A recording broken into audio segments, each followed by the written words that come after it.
Zack Snyder's Justice League. Here's the official synopsis. Determined to ensure Superman's ultimate sacrifice was not in vain, Bruce Wayne aligns forces with Diana Prince with plans to recruit a team of metahumans to protect the world from an approaching threat of catastrophic proportions. As always, let's give a shout out to the writers, starting with Zack Snyder, Chris Terrio, and Will Beall. The story is by those folks, and the screenplay by Chris Terrio.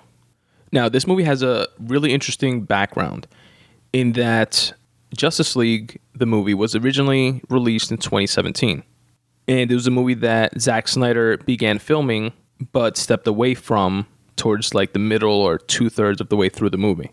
Now, I didn't know this. My brother put me onto this. The reason why he had to step away was due to the unexpected, untimely death of his daughter. Now, what happened thereafter is that Warner brought in Joss Whedon to finish the film. Joss Whedon wound up cutting like 2 hours out of the film because it was going to be very long. And he reshot and rewrote a bunch of scenes. And a lot of it wasn't widely accepted as a good movie in 2017. I barely remember watching it. I remember liking it and thinking, oh, it was pretty good. No Avengers or whatever, but what DC movies are besides like Batman and Superman. But I remember not hating it. But I also forgot it existed completely. And when this movie came out, I was like, oh shit, what a dope idea. And while watching the movie, I'm like having like deja vu because there's like obviously a bunch of scenes from the original 2017 footage from it that were in the 2021 version. But a lot of the critiques from it were that they didn't go into the background stories at all of a lot of the characters, especially characters that were first being featured for the first time, like Cyborg and The Flash. And even Aquaman, I think the first Aquaman movie hadn't even come out yet. You know how Marvel did like Iron Man movies, Captain America movies, Spider-Man movies, etc. before doing like the Avengers altogether? This was like the exact opposite. And the actors, Ben Affleck, Henry Cavill that played Superman, a lot of them were very unhappy and didn't want to be associated with the film after it came out. Then there were rumblings online, followed by a bunch of like fan support that there was another quote-unquote Snyder cut, like the guy that Zack Snyder that was originally directing and filming this that had to step away.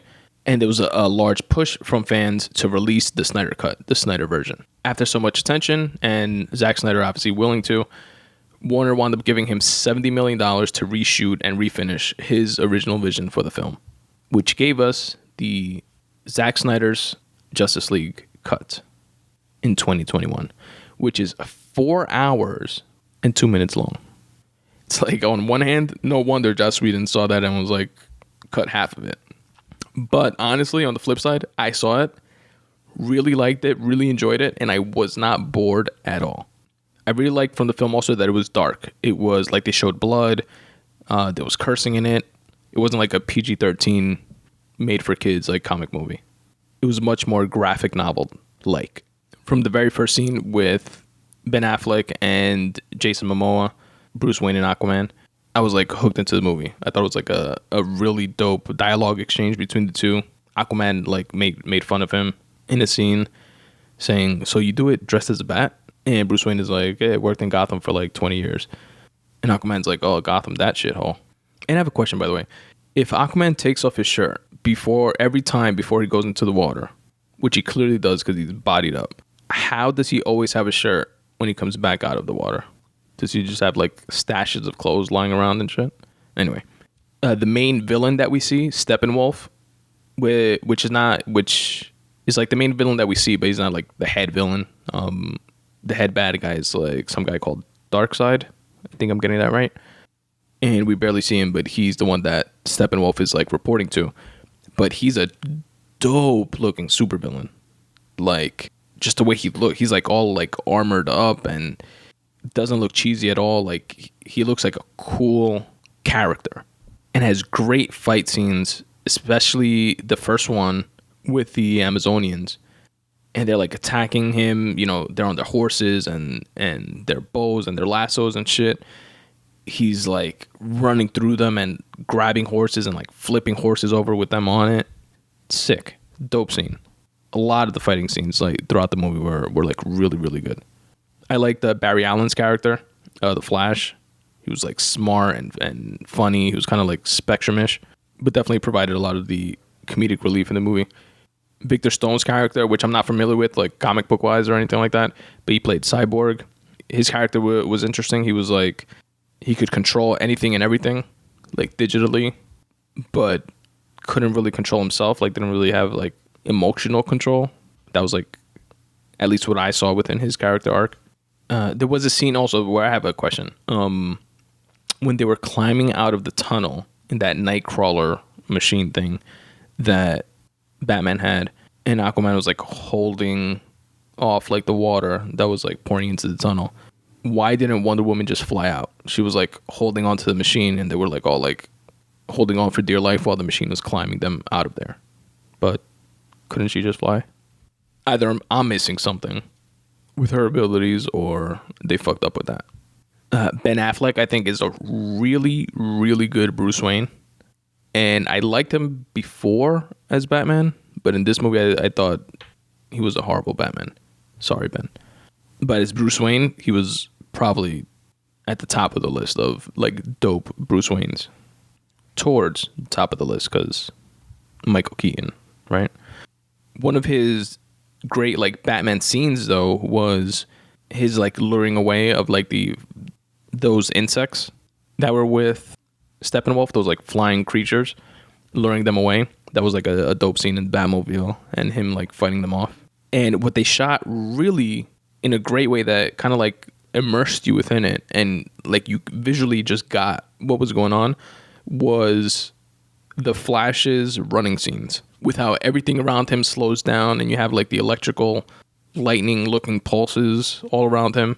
Like that was very visually like on point. Like you got what was going on when you saw that, and it didn't look cheesy. Like it looked really good.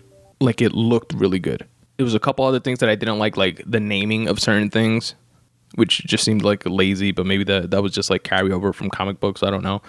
But like the thing they were hunting was an quote unquote anti-life machine or anti-life something. There was a character called Martian Manhunter, which just sounds like a corny name. I have no idea who he is, but he kind of looked like Vision from the Marvel universe. There was a lot of father-son stuff within the movie, which you all know if you listen to this podcast, I'm a sap for. Between Victor and his dad, between Barry and his dad, who was in jail, between Superman and his father's, technically his real father, or biological father, and his adopted father here on Earth. And spoiler alert, if you haven't seen it, the way that they killed Steppenwolf at the end, the Justice League, like literally made me just like say, fuck yeah.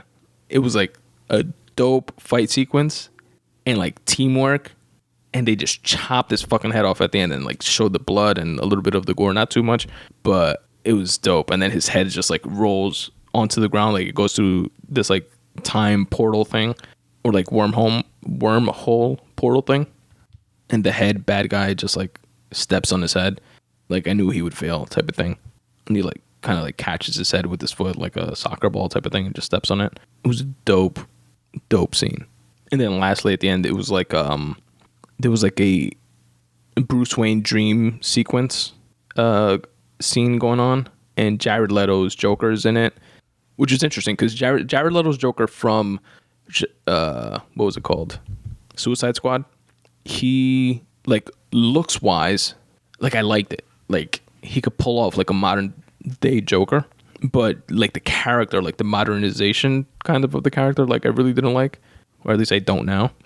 But in this scene, it was like kind of interesting to like see them interact, and it was like a lot of things were going on in that. I got to dig deeper into like that final dream sequence thing that was going on to see all like the Easter eggs and stuff like that of folks that know a lot more about like that comic book world.